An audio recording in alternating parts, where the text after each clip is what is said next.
Hi, എല്ലാവർക്കും സ്വാഗതം. കുറഞ്ഞ ബുദ്ധിശക്തിയുള്ളവരുടെ ഒരു 5 സാധാരണ ശീലങ്ങളുണ്ട്. അതാണ് നമ്മളിന്ന് നോക്കാൻ പോകുന്നത്. ഇതൊരു പക്ഷേ നമ്മുടെ ചുറ്റുമുള്ള ചിലരെ കൂടുതൽ നന്നായി മനസ്സിലാക്കാൻ നമ്മളെ സഹായിച്ചേക്കും. അപ്പോൾ നമുക്ക് നേരെ വിഷയത്തിലേക്ക് കടക്കാം. നമ്മളെല്ലാവരും ഇങ്ങനെയുള്ളവരെ കണ്ടിട്ടുണ്ടാവുമല്ലേ? ഭയങ്കര കോൺഫിഡൻസോടെ അവർ സംസാരിക്കും, അവർ പറയുന്നതാണ് 100% ശരിയെന്ന് ഉറപ്പിച്ച മട്ടിലായിരിക്കും. പക്ഷെ കേൾക്കുമ്പോൾ നമുക്ക് തോന്നും, ഇതിലെവിടെയാണ് ലോജിക് എന്ന്. അപ്പം നമ്മൾ ആദ്യം ചിന്തിക്കുക ഇത് വെറും അഹങ്കാരം കൊണ്ടാണോ എന്നായിരിക്കും. പക്ഷെ ഇതിന്റെ പിന്നിൽ കുറച്ചുകൂടി ആഴത്തിലുള്ള ചില സൈക്കോളജിക്കൽ കാരണങ്ങളുണ്ട്. ശരിക്കും പറഞ്ഞാൽ അതൊരു ചിന്താരീതിയുടെ ഭാഗമാണ്. ആ ഒരു രീതിയെക്കുറിച്ചാണ് നമ്മൾ കൂടുതൽ മനസ്സിലാക്കാൻ പോകുന്നത്. അപ്പോൾ നമുക്ക് ആദ്യത്തെ പ്രധാനപ്പെട്ട സൂചനയിലേക്ക് കടക്കാം. ഇതിനെ നമുക്ക് ആത്മവിശ്വാസത്തിന്റെ ഒരുതരം മിഥ്യാബോധം എന്ന് പറയാം. ഇതാണ് ഒന്നാമത്തെ ശീലം. നമ്മൾ ആദ്യം പറഞ്ഞ ആ വ്യക്തിയെ ഓർമ്മയില്ലേ? ഒരു വിഷയത്തെക്കുറിച്ച് വലിയ ധാരണയൊന്നുമുണ്ടാവില്ല, പക്ഷേ സംസാരിക്കുന്നത് കേട്ടാൽ തോന്നും അവരാണ് അതിലെ എക്സ്പേർട്ട് എന്ന്. അതാണ് ഈ അമിതമായ ആത്മവിശ്വാസം. സൈക്കോളജിയിൽ ഇതിനൊരു പേര് തന്നെയുണ്ട്, ഡണ്ണിങ് ക്രൂഗർ ഇഫക്റ്റ്. സംഭവം സിമ്പിളാണ്. ഒരു കാര്യത്തിൽ അറിവ് വളരെ കുറഞ്ഞ ആളുകൾക്ക് തങ്ങൾക്ക് എത്രമാത്രം അറിയില്ല എന്ന് തിരിച്ചറിയാനുള്ള കഴിവ് പോലും ഉണ്ടാവില്ല. അതുകൊണ്ട് അവർ സ്വാഭാവികമായും സ്വന്തം കഴിവിനെ ഒരുപാട് വലുതായി കാണും. അതെ, ഇതാണ് അതിലെ ഏറ്റവും പ്രധാനപ്പെട്ട പോയിന്റ്. തങ്ങൾക്കറിയില്ല എന്ന് മനസ്സിലാക്കാൻ പോലും അവർക്ക് കഴിയുന്നില്ല. ഇത് അവരുടെ ആത്മവിശ്വാസം പിന്നെയും പിന്നെയും കൂട്ടുകയുള്ളൂ. ഓക്കെ, ഇനി നമുക്ക് അടുത്ത സെക്ഷനിലേക്ക് പോവാം. ഇവിടെ നമ്മൾ പരസ്പരം ബന്ധമുള്ള 2 ശീലങ്ങളെക്കുറിച്ചാണ് സംസാരിക്കാൻ പോകുന്നത്. ലോകത്തെ കറുപ്പും വെളുപ്പുമായി മാത്രം കാണുന്നതിനെക്കുറിച്ച്.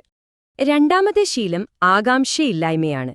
പുതിയതൊന്നും അറിയാനൊരു താൽപ്പര്യവുമില്ലാത്ത അവസ്ഥ.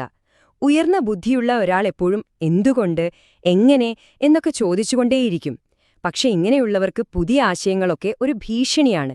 കാരണം പുതിയ അറിവുകൾ അവരുടെ നിലവിലുള്ള വിശ്വാസങ്ങളെ ചോദ്യം ചെയ്യുമോ എന്നൊരു പേടി അവർക്കുണ്ട്.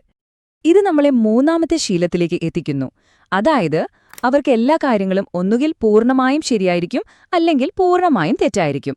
ഇതിന്റെ ഇടയിലൊരു സാധ്യതയില്ല. ഈ കാണുന്നത് പോലെ ആ വ്യത്യാസം നിങ്ങൾക്ക് വളരെ വ്യക്തമായി കാണാം. ഒരു വശത്ത് വഴക്കമില്ലാത്ത ചിന്ത, അതായത് ശരി അല്ലെങ്കിൽ തെറ്റ്, നല്ലത് അല്ലെങ്കിൽ ചീത്ത. മറുവശത്ത് സൂക്ഷ്മമായ ചിന്ത. അവിടെ ഒരു കാര്യത്തിന് പല വശങ്ങളുണ്ട്, പല അഭിപ്രായങ്ങളുണ്ട്. ചിലപ്പോൾ അത് സാഹചര്യമനുസരിച്ചിരിക്കും എന്നൊക്കെയുള്ള മറുപടികൾ ഇവർക്ക് ദഹിക്കില്ല. ഈ 2 ശീലങ്ങളെയും, അതായത് ആകാംക്ഷയില്ലായ്മയും ഈ ബ്ലാക്ക് ആൻഡ് വൈറ്റ് ചിന്താഗതിയെയും ഒരുമിപ്പിക്കുന്ന ഒരു സൈക്കോളജിക്കൽ ഐഡിയയാണ് കോഗ്നിറ്റീവ് റിജിഡിറ്റി. സിമ്പിളായി പറഞ്ഞാൽ ചിന്തകളിലെ ഒരു തരം കടുംപിടുത്തം. ഇത് കാരണം സങ്കീർണമായ വിഷയങ്ങൾ അവർക്ക് മനസ്സിലാക്കാനേ പറ്റില്ല.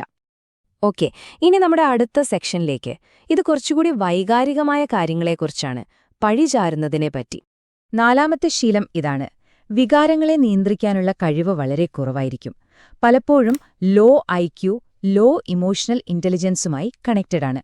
അതുകൊണ്ട് തന്നെ ഇവർക്ക് സ്വന്തം വികാരങ്ങളെ കൺട്രോൾ ചെയ്യാൻ ഭയങ്കര പാടായിരിക്കും. ഇതിന്റെ ലക്ഷണങ്ങൾ എന്തൊക്കെയാണെന്ന് വെച്ചാൽ, ചിന്തിക്കുന്നതിന് മുമ്പേ എടുത്തുചാടി പ്രതികരിക്കും. വളരെ പെട്ടെന്ന് ദേഷ്യം വരും. ആ ദേഷ്യമോ അല്ലെങ്കിൽ സങ്കടമോ അവർക്ക് മാനേജ് ചെയ്യാൻ പറ്റില്ല. ഒരു പക്വതയുള്ള പ്രതികരണം പലപ്പോഴും ഇവരിൽ നിന്ന് പ്രതീക്ഷിക്കാനേ പറ്റില്ല. 5ാമത്തെയും അവസാനത്തെയും ശീലം, തങ്ങളുടെ പ്രശ്നങ്ങൾക്ക് എപ്പോഴും മറ്റുള്ളവരെ കുറ്റം പറയുക. സ്വന്തം തെറ്റുകൾക്ക് ഒരിക്കലും ഉത്തരവാദിത്വം ഏറ്റെടുക്കാത്തൊരു പ്രവണത. സൈക്കോളജിയിൽ ഇതിനെ എക്സ്റ്റേണൽ ലോക്കസ് ഓഫ് കൺട്രോൾ എന്ന് പറയും. ഇതിന്റെ അർത്ഥം എന്താണെന്ന് വെച്ചാൽ, അവരുടെ ജീവിതം കൺട്രോൾ ചെയ്യുന്നത് അവരല്ല, മറിച്ച് പുറത്തുള്ള എന്തൊക്കെയോ ശക്തികളാണ്. ചിലപ്പോൾ അത് ഭാഗ്യമാകാം, വിധിയാകാം, അല്ലെങ്കിൽ മറ്റു മനുഷ്യരാകാം. അപ്പൊ പിന്നൊരു പ്രശ്നം വന്നാൽ പരിഹാരം കാണാൻ ശ്രമിക്കുന്നതിന് പകരം മറ്റുള്ളവരെ കുറ്റം പറഞ്ഞിരുന്നാൽ മതിയല്ലോ. അപ്പോ നമ്മൾ ഇതുവരെ സംസാരിച്ച കാര്യങ്ങളെല്ലാം ഒന്ന് ചുരുക്കി നോക്കിയാലോ? അപ്പോൾ ഈ 5 കാര്യങ്ങൾ ഓർത്തുവെക്കുക.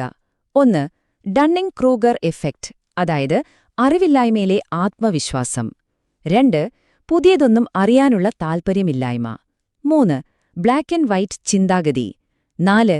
വികാരങ്ങളെ നിയന്ത്രിക്കാൻ പറ്റാത്ത അവസ്ഥ. പിന്നെ 5ാമത്തേത്, എന്തിനും ഏതിനും മറ്റുള്ളവരെ കുറ്റം പറയുന്നത്. ഇവിടെ നമ്മൾ ഓർക്കേണ്ട ഒരു പ്രധാനപ്പെട്ട കാര്യം എന്താണെന്ന് വെച്ചാൽ, ഇത് സ്കൂളിലെ മാർക്കിന്റെയോ വിദ്യാഭ്യാസത്തിന്റെയോ കാര്യമല്ല. ഇതൊരു ചിന്താരീതിയെക്കുറിച്ചാണ്. ഒരാൾ എങ്ങനെയാണ് ലോകത്തെ കാണുന്നത്, പ്രശ്നങ്ങളെ സമീപിക്കുന്നത് എന്നതിനെക്കുറിച്ചാണ് നമ്മൾ സംസാരിക്കുന്നത്. സത്യം പറഞ്ഞാൽ നിങ്ങൾ ഇത്രയും നേരം ഇത് ശ്രദ്ധയോടെ കേട്ടിരുന്നു എന്നത് തന്നെ നിങ്ങൾ ഈ കൂട്ടത്തിൽ പെടുന്ന ആളല്ല എന്നതിന്റെ ഏറ്റവും വലിയ തെളിവാണ്. കാരണം നിങ്ങൾക്ക് പുതിയ കാര്യങ്ങൾ അറിയാൻ താൽപ്പര്യമുണ്ട്, സ്വയം വിലയിരുത്താൻ നിങ്ങൾ തയ്യാറാണ്. ആ ഒരു ആകാംക്ഷ തന്നെയാണ് ബുദ്ധിയുടെ ഏറ്റവും വലിയ അടയാളം. അപ്പോ ചിന്തിച്ചുകൊണ്ടേയിരിക്കുക.